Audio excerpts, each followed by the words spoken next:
Hey kids. What we're going to get into today, we're going to get into being able to identify the 4 quadrants on a coordinate plane. Okay, so what we're going to first start off with is just drawing the coordinate plane. All right.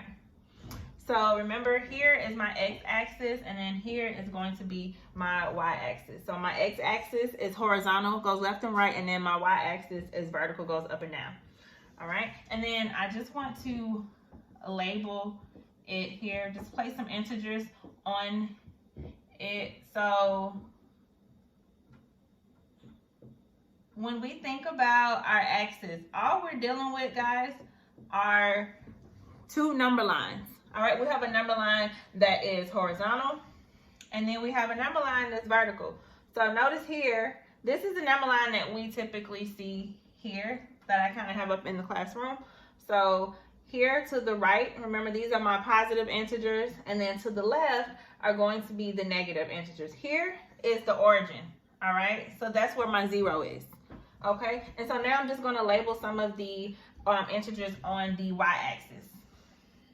All right, so if this is 0 and we're counting up, I'm going to still have positive integers, okay? So notice I have positive 1, 2, 3, and 4. I keep erasing those. And then here I have negative 1, negative 2, negative 3, and then I have negative 4 here. And let me just erase that just to make it clear so you can see that 4. Okay, so I have my coordinate plane here. With our coordinate plane, typically when you all, because you all have already been exposed to graphing, typically when we're graphing, this is what your graph looks like. You only deal with this part here. You've never seen any negative integers on your graphs before. All right, because typically we deal with this part here. All right, but what you all are going to learn now is that there are 3 other parts to your graph. You've only been working with 1/4 of the coordinate plane. So here we have quadrant 1, and we use Roman numerals, not ramen noodles. The kids every year always say ramen noodles. Roman numerals. All right, so quadrant 1, we have quadrant 2 here, quadrant 3, and then here we have quadrant 4. Okay, so I have my 4 quadrants.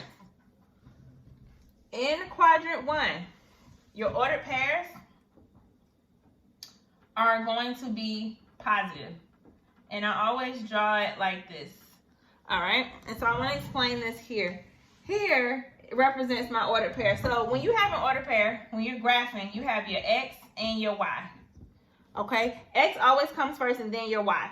When you have your ordered pair, when you're trying to plot points on the graph like we've done before, okay? So that's what it looks like. When you're in quadrant 1, notice here I put a positive sign here to let you know that your X value is going to be positive and your Y is also going to be positive.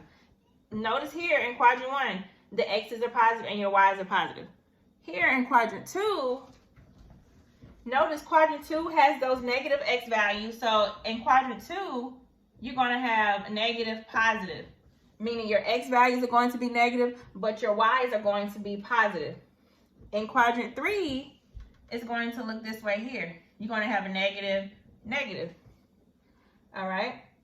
Because your X values are negative and your Y's are negative as well. And then in quadrant 4, your X values are going to be positive, and then your Y values are going to be negative. All right? So that's what the 4 quadrants are going to look like. Now what I want us to just practice with really quick is to just identify what type of ordered pairs I would find in each quadrant. So an example of an ordered pair that will fall in quadrant 1 could be, I will start off here with my parentheses here, and I'm just going to list one of the X values here, 3, and then I can do 2. They're both positive. 3, 2 would be in quadrant 1 because in quadrant 1, they are both positive. In quadrant 2, an ordered pair could be -4 and 3. Notice I have a negative and a positive. In quadrant 3, an ordered pair could be -2 and -1. That's just one of them that it could be. It could be some more. And notice both my X and my Y are negative. And then think a moment for quadrant 4. What's an ordered pair that you think could fit into quadrant 4? I'm going to come up with one. I could do 5 and -3.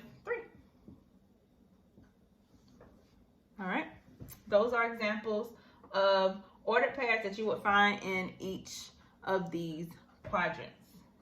Okay. So now I want us to practice really quick. All right, so just a quick little review. So if I came up with an ordered pair here, and I'm just gonna write it here. I'll just write it here. So if I had an ordered pair, +9, 2. If I had 9, 2, think for a moment what ordered pair, if I had the ordered pair 9, 2, think for a moment what quadrant would 9, 2 fall in. Take a moment to think.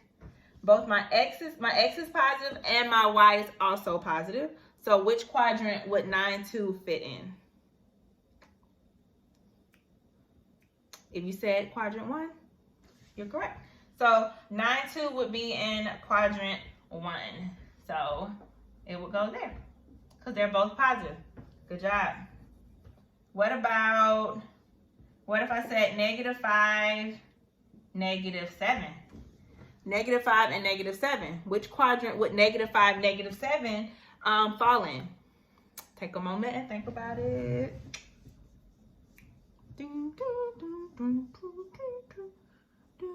Which one is it? If you said quadrant 3, ding, ding, ding, you're correct.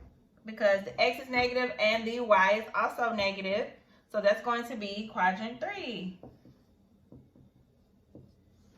Good job.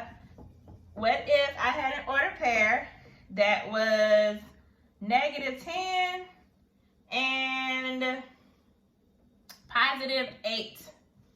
-10 and +8. Which quadrant would -10, +8 fall in? Think about it.